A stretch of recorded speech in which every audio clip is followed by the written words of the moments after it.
Alright, I don't know how to... Alright, so telling these long storytelling videos can get a bit hard because I'm not English. I don't speak English as my first language. But something super crazy about this car crash thing caught up with me lately. And I just have to tell you all the story. Alright, so this story goes all the way back to last summer, 2016. These guys from Poland, having this contest called Concrete Slabs, sent me a message, asked me if I want to go there. And I said yes, why not?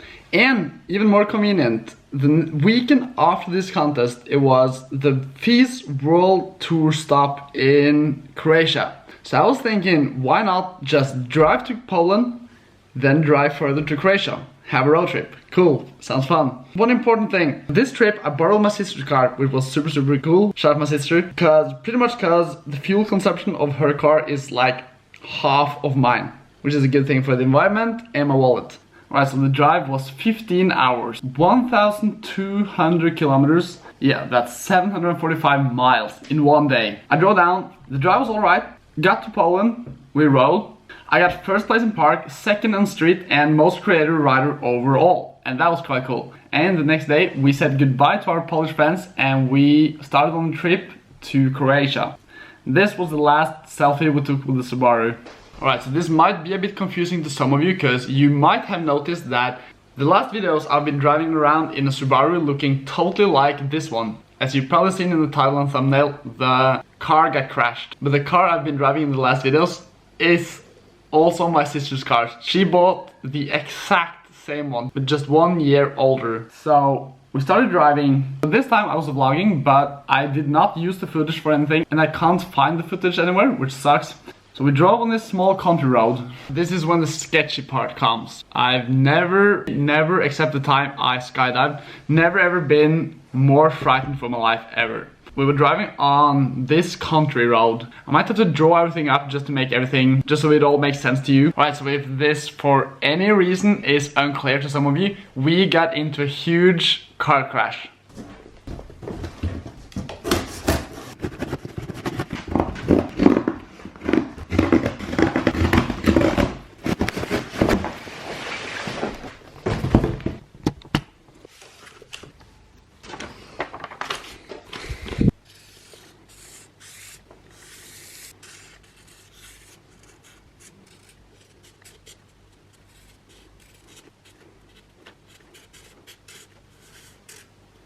Alright, so as you can see on this little nice drawing I made, so we were driving here. We drove exactly 70 kilometers per hour. We came to this intersection. Alright, so these guys were waiting right here for us to pass so they could drive over from here till here.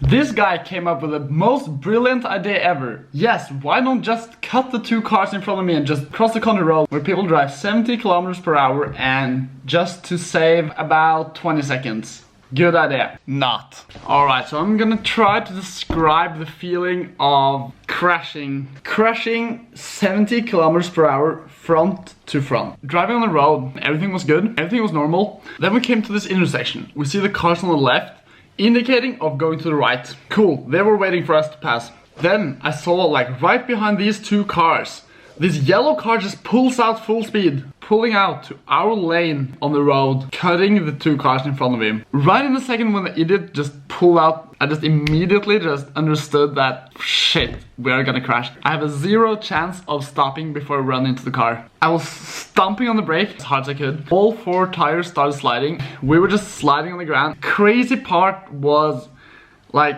just the 1/4 of a second before you run into the car just goes like slow motion. It feels like slow motion. When I think about it now, it's like the longest second I've ever experienced in my life. And in the blink of an eye, coming down, I didn't know. We hit his car front to front. The airbag was blown out, but it was too fast for us to really see the airbag. So yeah, the airbag was just there. It began to fume, it was smoke in the car, and I just thought immediately to myself, the car has caught fire. I said to Philip, which was sitting right next to me, like, Philip, get out now! And we got out of the car and everything just felt normal. Taking in consideration that we were just in a gnarly car crash, everything felt normal. None of us has any scratches, any pains anywhere, except of just adrenaline shaking. I got out and I was in a huge shock. Probably the biggest shock I've ever had in my life. And I thought to myself, this is quite gnarly. We've been in a car accident. I need to film this in case we need evidence. And big shout out to myself for doing that. That helped us further in the case with the insurance company. And yeah, take a look on the clip. Man was coming down. I didn't know how to know.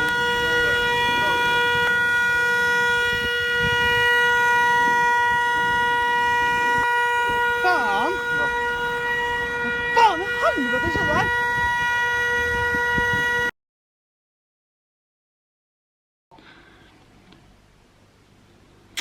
That's scary. It's really scary. And it's scary to think about how bad it could have been. It turned out alright. I mean, none of us got injured. Neither us in my car or the other guys we crashed into. But the outcome could have been a lot worse. The only real thing that got injured in the car crash was my trophy from concrete slabs. Do you see this trophy? Alright, so if you can see these things, the wings, are bent back. And I'm gonna keep them this way. Just to remind me, don't drive recklessly. If I can say anything to all of you watching, if you've never ever been in a car accident, don't drive recklessly. It's not worth it. Trust me, you will not understand the danger of speed in a car until you've experienced a real crash. It gives a whole different perspective on everything, on life, death and injuries. Like, think about it. I could have been sitting in a wheelchair right now, never being able to ride my bike again. So I'm just gonna put it out there, don't drive recklessly. Right, to make this story a bit shorter, we got the car towed away, we got a hotel room, and we went to the hospital and checked. Everything was fine. Good thing, everything was completely fine. So we carried on the trip, we got a rental car, we drove down to Croatia, rode the contest.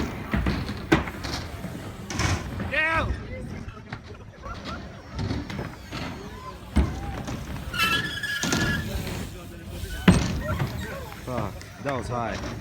We drove home. We did not really drive home. We drove to Poland, delivered the car, and we took a flight home. And then my friend came to pick me up in his Range Rover. That was cool.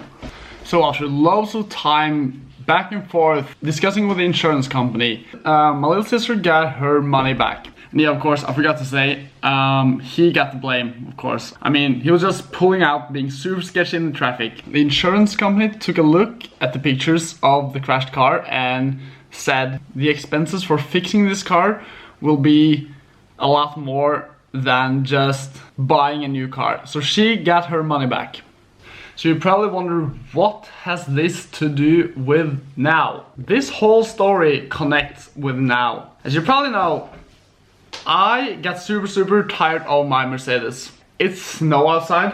Where we live, it's 6 months of snow every year. And back wheel drive and low profile tires sucks on snow. So I came up with the conclusion, I'm gonna sell a Mercedes and get a new car. And I've been driving a Subaru Outback for the last 2 weeks. And I have seriously never ever been more happy with the car. I was putting my Mercedes up for sale. I was looking for a Subaru Outback, a 2009 model, and guess what? We found one. We found a Subaru Outback 2009 model, white. I give you one guess to guess which car this was. Can you guess it? Can you guess it? Can you guess it? I can. But if you can, it's absolutely right. It's my sister's old wrecked Subaru. It's fixed. Alright, so the whole story is, the Norwegian insurance company considered this as too expensive to fix. But how did they consider this in Poland? Not the same. They sold the wrecked car to someone, they fixed it up, a Norwegian car dealership bought the Subaru back home to Norway. How crazy is that? How crazy is that? So crazy. Isn't that the weirdest thing ever? On the market we found this Outback and there was like one other one with like loads of mileage on it. And I absolutely know you should never ever buy wrecked cars. My sister is the only person who has been driving this car, and I know for a fact she drives carefully. She drives very carefully. With that said, we took this car to a service place and they looked through everything. They assembled pretty much the whole car. The repairment of the car was 100%. The whole front part of the car was basically new. And what did I do? What did I do? Bought it! I bought the Subaru. Absolutely right. I bought the Subaru back. And just take a look at it. My Subaru is right outside of our apartment, chilling in the snow. And I seriously could not have been more happy with my new car. Alright, so that's gonna wrap up this video. I'll do a little car check in the next video so you can see what it actually looks like inside. And if you watched this right now, thank you very much for sitting through this whole video. I hope you enjoyed it. I hope you can learn something about the crashing things. Don't drive recklessly. If you did, please press the like button, subscribe if you haven't, press the bell, and go out and ride. See you in 2 days.